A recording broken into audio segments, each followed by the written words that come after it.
I think we probably all recognize this.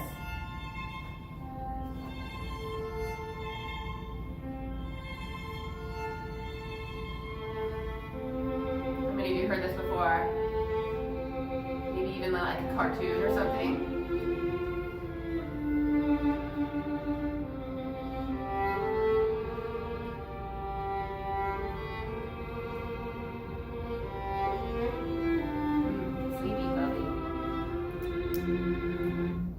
On that cadence right there.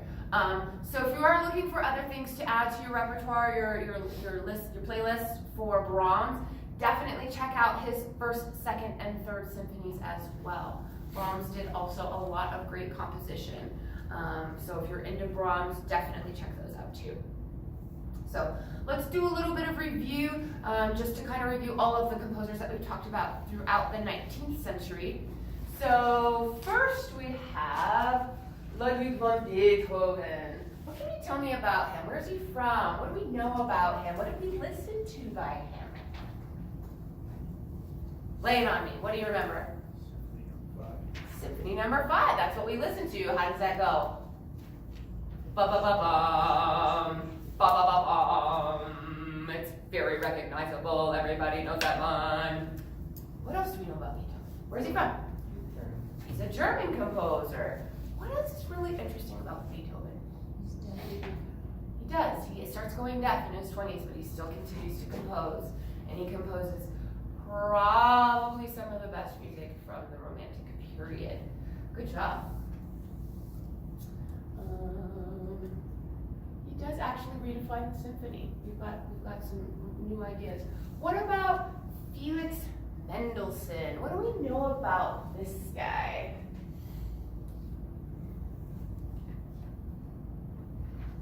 What do we listen to by him? Oh, I thought I heard it. No, that's somebody else. That's the next guy. A Midsummer Night's Dream. What do we consider that kind of music? Program. It is program music. Why is that, Mark? It's like tied into a story or theme. Yes, who actually wrote A Midsummer Night's Dream? Shakespeare did. And so Felix Mendelssohn just decided to write some music to it. Now he had some themes. How many were there? Yes, you're right, 5. Do you remember who they were for? Forests, Mhm. berries, humans. Yep. Lovers. Yep. And Bottom. The Donkey Man, yep. Wow, you guys are good. Do we consider Felix to be a child prodigy? Yes. Would we probably consider him to probably be a little bit more advanced than Mozart? Probably, yeah. He was writing more complex music than Mozart actually was. Mozart started at a super young age, but probably not quite as advanced as Mendelssohn was. Who's Mendelssohn's sister, by the way? Also starts with an F. Anybody remember her name? She is in your book. We just didn't talk about her a lot. Her name was Fanny Mendelssohn, also a composer who wrote really great music as well, who did not necessarily need a benefactor. She was able to publish her own music. All right, what about one of my favorites, Hector Berlioz? Where's he from? With a name like Berlioz, where you gotta be from? France. Of course. What else do we know about Berlioz? What do we listen to by him? Symphonie Fantastique. Which movement did we specifically listen to? March to the Scaffold. I think that's pretty easy to remember because it's pretty dark, right? This is also considered what type of music, Mark? Program. It is program music. Why? What's that? Based on a dream. It is based on a dream. Was it just any dream? No. What was happening during, why was he having such vivid dreams? That was just part of the dream, though. He didn't actually kill his wife. That was part of the dream. But he was pretty high on opium, from what I understand, is that he was into that sort of thing. That was something that was actually fairly common back then. There were no regulations on that sort of thing. They found something new and said, hey, this stuff's pretty awesome. You gotta try it. So, I mean, if you were willing to try it, nobody was gonna come cart you away and tell you that you were, a drug dealer. Is Question? he the one that created the fixed idea? Yes, very good. So we also have the idee fixe, or the fixed idea, which we hear within Symphony Fantastique. At the very end of the March to the Scaffold, you hear it one more time right before the guillotine comes down. Who is the idee fixe? His wife, who inspired the whole symphony. Ooh, you guys are good. I can't remember her name, but yes, she was an actress. Good, man, you guys got all of those. Perfect. What about Clara Schumann? What do we remember? What do we talk about Clara? Who's she married to? Robert Schumann. What instrument do they both play? Piano. Where are they from? Germany. How did Clara and Robert meet? Remember? Yes. Her father was a piano teacher, and her father actually taught Robert, and that's how Robert and Clara met. Question? If she was a virtuoso, why isn't she considered like part of the three Bs? Like Bach, Beethoven, Well, her last name starts with an S. but like, would she be one of the best ones too that people would remember? Well, if I was going to include that, I mean, I would say Berlioz. Let's do 4 Bs. No, but Bach. I think out of the Germans. She was German too. I'm going to say that because she is a woman, that's probably why she wasn't really considered part of those German 3 Bs. Unfortunately, yeah, because like we've said, up until this point, even still, as we go further, women still aren't given a whole lot of credit or acknowledgement as musicians and composers. So good, let's see. Oh yes, she did have, because she was really good at what she had over 200 performances. People like Paganini and Liszt were big supporters of hers. They always would tell people, yeah, Clara, go see Clara, because she rocks on the piano. Go see Clara.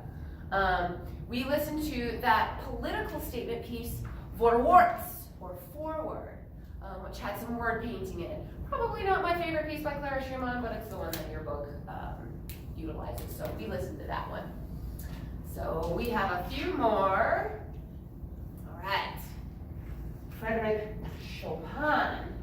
He is the only composer we talked about from here. Poland. Yeah. What's he play? What instrument does he play?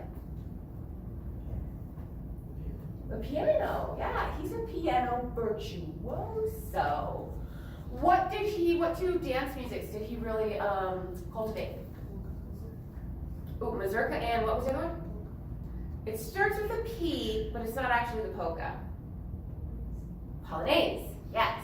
We didn't listen to a Polonaise, but we listened to a mazurka. Mazurkas are always in what meter? Triple meter, yes. Do they have emphasis on B1 like we've always been hearing it before?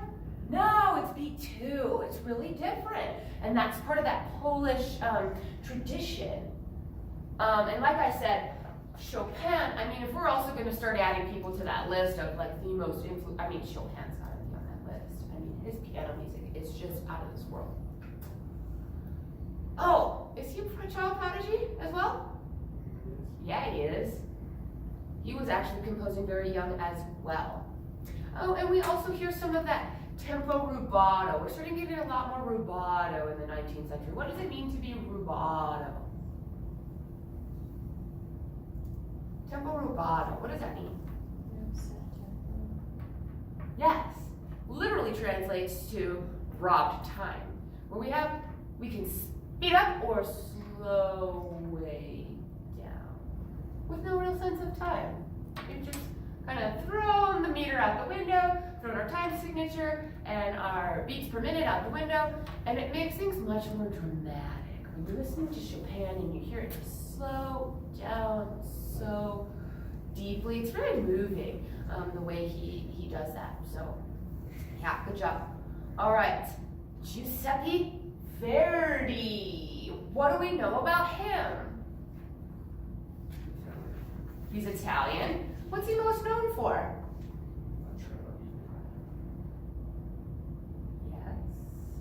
Yes. La Traviata is an Year to his life. it is, but it is an what kind of music is La Traviata? Opera, yes. What else did I say about him? What is that movie that is loosely based off of La Traviata? Pretty Woman. I remember asking, because I think we got a couple extra people in class today, has anyone seen Pretty Woman? One of you has seen Pretty Woman. I should make that an assignment. I can't believe you guys. I don't want to assign, movies about prostitutes. That's probably not okay. But yes, Pretty Woman was loosely based on La Traviata. What was the big deal about him at the time? Was he married? What was the big deal? Yeah, he'd been living with this woman for, gosh, I don't know, like 10 years or something like that. They were never married, and that was really frowned upon at the time. And so in La Traviata, we get a lot of, we have declamatory music, we have really virtuosic, and we get some really lyrical passages as well. So mostly, when you think of Verdi, think opera, think La Traviata. All right. What about Richard Wagner? What do we know about him? Where's he from? The name like Wagner, where you gotta be from? Germany. Germany, of course. What do we know about him? Do people love his music? It was a little bit mixed. Some people loved him, some people just hated him. They did not like his music. They thought it was garbage, pretty much. Remember that character I showed you that somebody had drawn with a little caricature of Wagner in your ear with a needle, like just stabbing you in the eardrum? Some people really just thought his music was just awful. It was just garbage. However, not everybody felt that way. What do we listen to by Richard Wagner? The war. The one that's always in like the movies. What did you say? One of the cannons? No. Flight of the Valkyries? Valkyries, not the flight of. That is part of it, but the Valkyrie. So this is the one where we get those leitmotifs. What is a leitmotif? It is like a fixed idea. It is something that's associated with a character, a person, idea. Remember I showed you Darth Vader. Whenever you see Darth Vader, what pops into your head? Imperial March. The Imperial March. Dun, dun, dun, dun, dun, dun, dun, dun. Same thing with Wagner. He uses leitmotifs to associate to certain people. So when we listen to the Valkyrie, what was the Valkyrie from? It was actually from something bigger. Looney Tunes. Looney Tunes? I wish Wagner was responsible for Looney Tunes. They'd probably be much different. The Ring of Nibelung. Nibelung, yes. Which is very similar to what movie or book that we know of today. Lord of the Rings. Did he borrow that from J.R.R. Tolkien? Or did J.R.R. Tolkien borrow this from Wagner? He denies it. He says no, but they're so similar. It's like, come on, man. I'm sure you've seen this or heard this. Did you have a question? Oh, no. No? Okay. All right, let's see. Now, let's move on to Peter Ilyich Tchaikovsky. One of my favorites. What do we know about Tchaikovsky? Where's he from? With a name like Tchaikovsky, where are you from? Russia. What else do we know about him? Very private, kind of sad because he wasn't allowed to be who he wanted to be. Who did he want to be? Just wanted to be like proud of being dead. Yeah. Even today, it is still considered, I think, a jailable or even a death offense to be openly gay in Russia. Not okay there. What do we know about Tchaikovsky? What did we listen to that he wrote? When you think Tchaikovsky, what do you think? Which is a Ballet, yes. When I think Tchaikovsky, I think ballet. Although Tchaikovsky did do other things. His symphonies are fantastic. Symphonies 4, 5, and 6, I strongly recommend adding to your playlist. We did listen to Swan Lake. What are some of those other ballets that he's really famous for? The Nutcracker, what else? Sleeping Beauty, yes. Tchaikovsky wrote the music for all of those ballets. But he did write symphonies and concertos as well. How did Tchaikovsky get where he was? How was he able to continue composing music? Through a anonymous supporter. Yeah, an anonymous benefactor. Had he ever met her? Never. Pretty interesting for somebody who you've never even met say, oh my God, I love your music so much. Take my money and keep composing because you are a genius. So I love Tchaikovsky. I love the melodies he comes up with. Romeo and Juliet, that's also Tchaikovsky. I mean, it's just oozing with love and emotion. Oh my gosh, Tchaikovsky was so good at that. And maybe that is partly because, he was kind of a closeted homosexual. He had to keep all that stuff in, so he got all his emotion out on the page in the music. So I don't like that anybody was tormented, but I love what came out of his brain. And then finally, we just talked about Johannes Brahms. What can you tell me about Brahms? Where's he from? Germany. He makes up the 3 Bs. Who are the 3 Bs? Bach, Beethoven, Brahms. You got it. Was Brahms a really outgoing guy? No.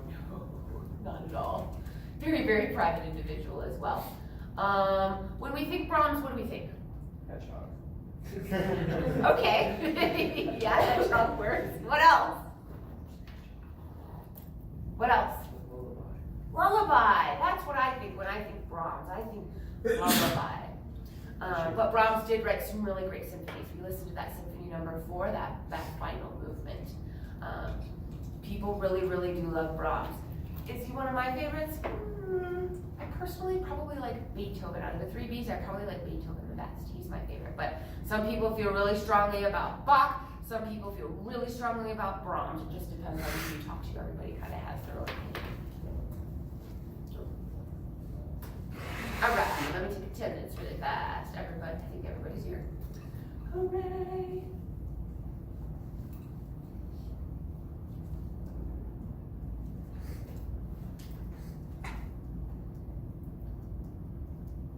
Today.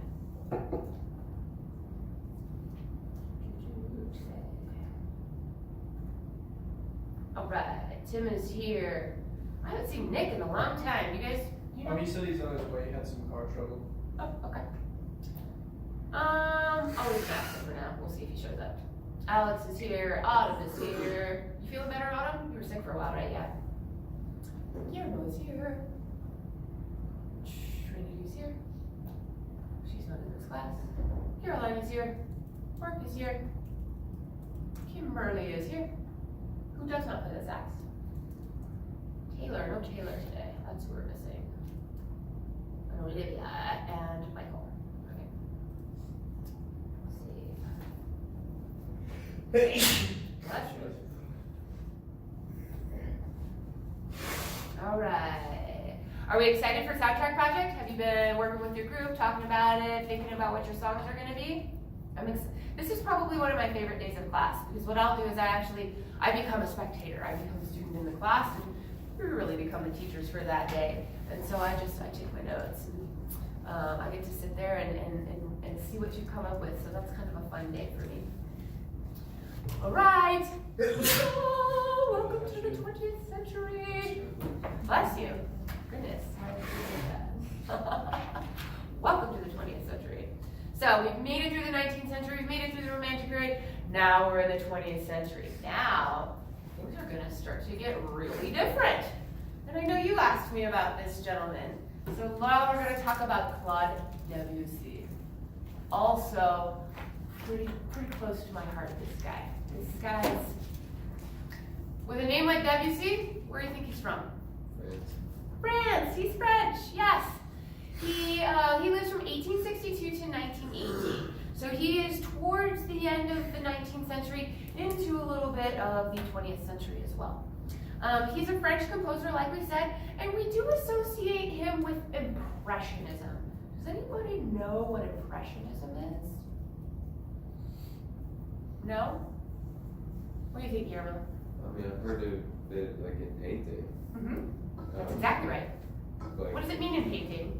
it's kind of a surreal art form, postmodern, not really based on trying to replicate real life. Yes. That was the point of Impressionism when it comes in terms of painting, and I have a slide on this, we'll talk about this. But when it comes to painting, it was more of the impression of an object rather than painting, rather than painting all of this cup. We just get the impression of this cup. So that instead of, line, line, line, line, we get very short strokes. Boop, boop, boop, boop, boop, boop. And we'll look at some of these paintings. So rather than actually portraying something as it was meant to be, we're just giving the impression of it instead. So we'll talk about that a little bit more in a minute. But a little more about Claude Debussy. He was born during the U.S. Civil War. He did die just before the end of World War I. Bummer, he didn't get to see the end of World War I. That probably would have been pretty, culminating for him. Because I know those were trying times. We do regard him as one of the first great composers of the 20th century. He did only live for like the first 18 years of the 20th century, but what he was doing, we really consider him, I don't know, sometimes we consider him romantic, sometimes we consider him more 20th century.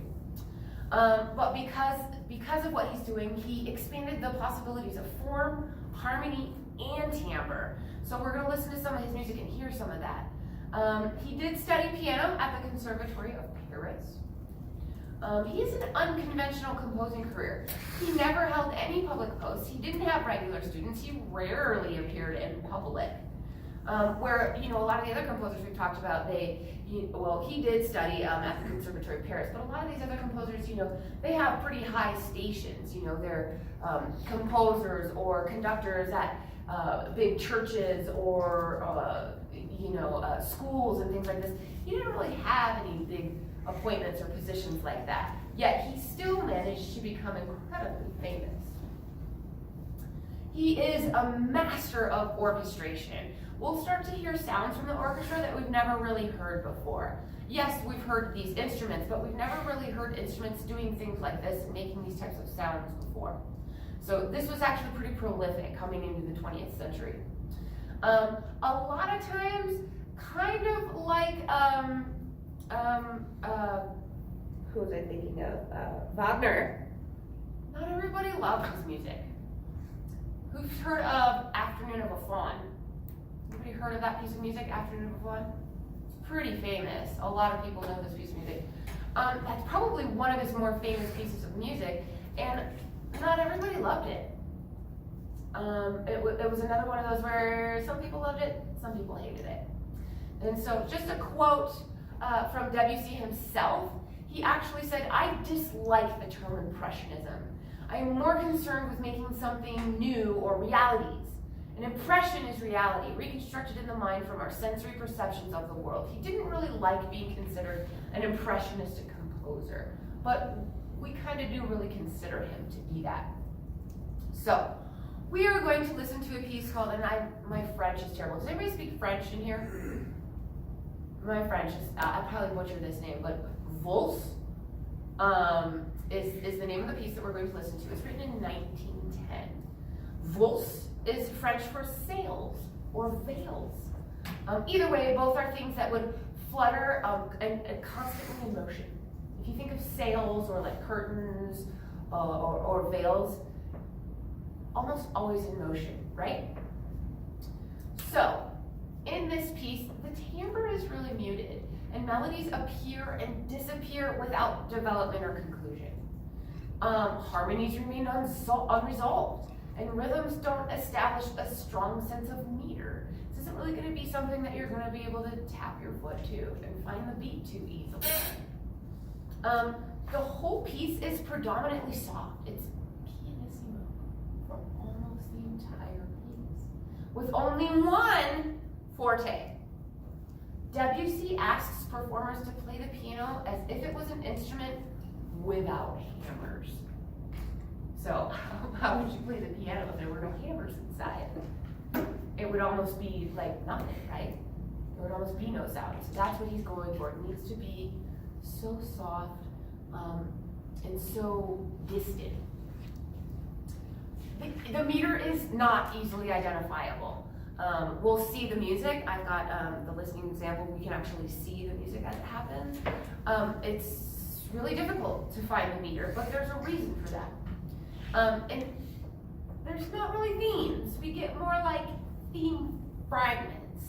And there's a lot of them. So there's no real direction or climax, because what you're gonna hear is what he intended to sound like. How many of you have been to the beach? Everybody's been to the beach, right? You ever seen, a lot of those, they're docked in the harbor, and the water's constantly moving. So they're constantly bobbing up and down. And when you have a mast, there's a lot of different metal pieces. And so when the wind blows, the sail will move back and forth. And a lot of times, especially when they're not using and they're just docked, there's a lot of different like metal pieces on the ropes and stuff. So you'll hear a lot of times when they're moving, you hear that when the metal hits the mast. I mean, I can't do it with this, obviously. But he actually wrote that in this piece of music. It's what it's supposed to sound like. It's supposed to sound like just, he's captured the wind. He's captured the wind in the sails, and you hear that ting, ting, ting, ting, that metal on metal ting. And so that's why there is no real meter, there is no real climax, and there is no real theme. They're just theme fragments. So this is what's happening as we're coming into the 20th century here. So let's listen to Waltz and see if you hear the sailboat on the water. Let me turn this up a little because this is pretty quiet.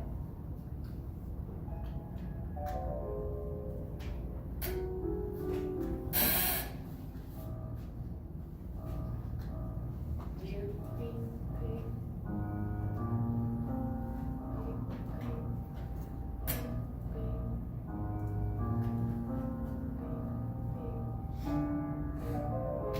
There's the wind.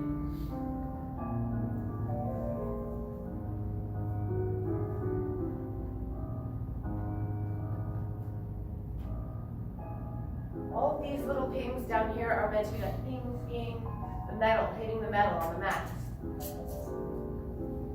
Do you hear the water? Do you hear the wind in the sails?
Hear the wind and the water in the boat.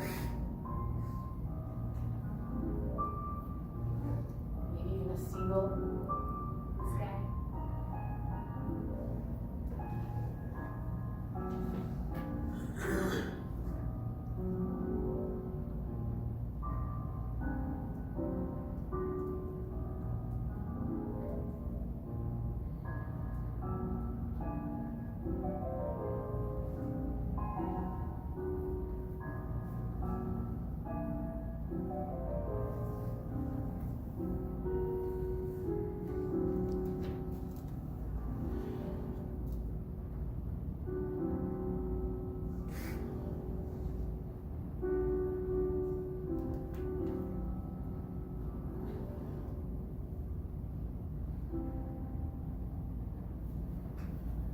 really different, right? Not like anything we've heard before. Is that your pen, Mark?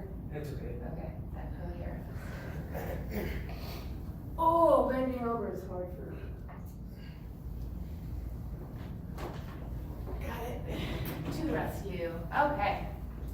Any questions about that piece? That was really different, right? Did you hear the boat? Do you hear the water? Do you hear the wind in the sails that's just constantly in motion?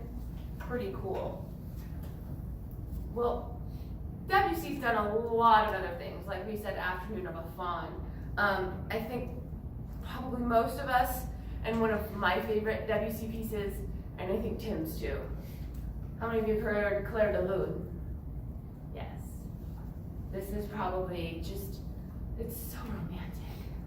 Gets used a lot in movies.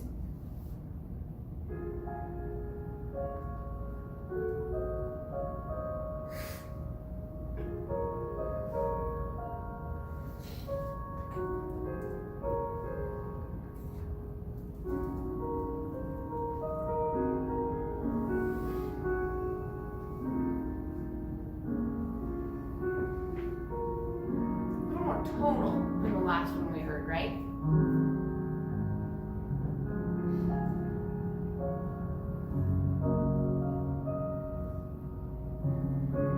How many of you have heard this before? All right. Movies? Yeah. I remember this from Twilight. I think it's one of the first pieces of music that he plays for her, ever plays for Bella. All right. So we kind of talked about Impressionism. So to give you a better visual idea of what Impressionism actually was during this time. So we have a few examples here. So I'm sure we've all heard the name Monet, right? Monet did things like water lilies and a lot of these, gosh, I can't think of the titles off the top of my head. But for example, this is one that's used in your book. This is Sunrise by Monet. But you can see all these really, really short brush strokes. But we can still absolutely tell that this is a water scene. Here's a boat, there's the sun.